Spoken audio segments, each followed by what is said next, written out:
Talk to me a little bit about this fight. I know you wanted Strickland. He wanted Strickland, and you guys end up getting matched up. Was he on your radar at all? Not particularly, although once I saw the way and the fashion in which he beat Bo, I knew that he'd be making waves and some noise up the top.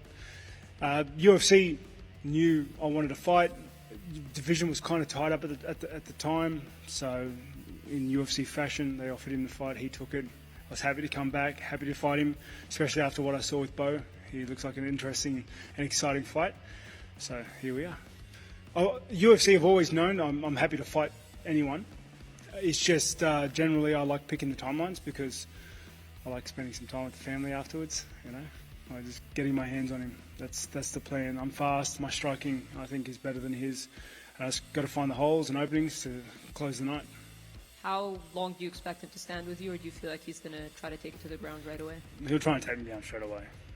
I envision he's got striking.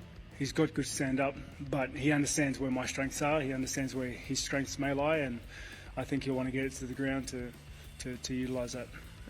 How are you feeling? How's the health? How long did it take to rehab from the last fight? And if it's not a secret, how much did the teeth cost? Yeah, I'm 100% recovery. And honestly, it wasn't too long afterwards because I just got them taken out, so got implants put in, just had to wait for them to settle. So if anything, they're better than they were before. And the price, you know, it was paid by Uncle Dana, so it's a work injury.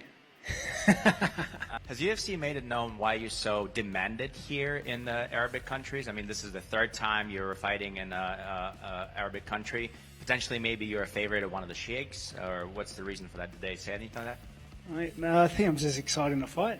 I'm excited to watch. I don't know. I've made it known that I enjoy fighting here. Every time I come here, I try and put on a show. I've been fortunate enough to fight here, like 5 times now or so, maybe. And yeah, it's always been a good experience. Like I said, it feels like I'm coming back to a second home, and yeah, I enjoy it. If we come back to the fight against Khamzat, you said it before that your problems with the teeth started way before the fight. So the reason why the jaw cracked was because it was on a badly hurt jaw before. What do you think if he locked the same type of move on somebody who didn't have those jaw problems like yourself? Would he crack that jaw as well? It wasn't the jaw, it was the teeth that got moved. My jaw was fine.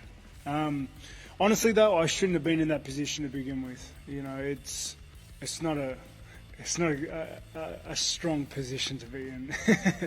But who knows? You know, maybe we'll find out in a few weeks. Your opinion on the championship fight that's happening in August, Dricus versus Khamzat. What do you think is going to happen, and who do you think is going to get their hands raised in middleweight? It's tricky. I think the favourite would have to be Dricus, just because. Yeah, I think the favourite would have to be Dricus. The only things I can really say with any sort of certainty is that Chimaev will get Dricus to the mat. But if Chimaev doesn't finish Dricus there, I find it hard for him to win. I think the longer the fight goes, Dricus is more favourable. Chimaev has outstanding first-round finishes, but you know, every fight that's gone the distance has been close. One of the hardest victories for you, maybe hardest battles for you, was over your Romero. Now at 48, he gets signed to bare knuckle. What do you think about the fact that at 48 he's still able to compete on such a level?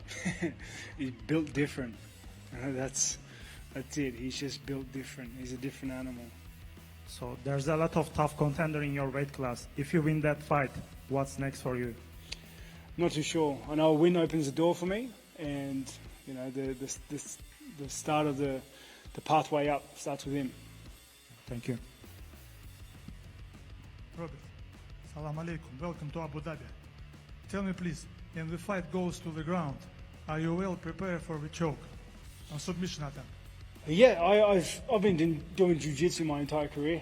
You know, I'm pretty confident in my own jiu-jitsu. Obviously, I think my strengths. I think one of my strengths is the fact that I'm so well-rounded.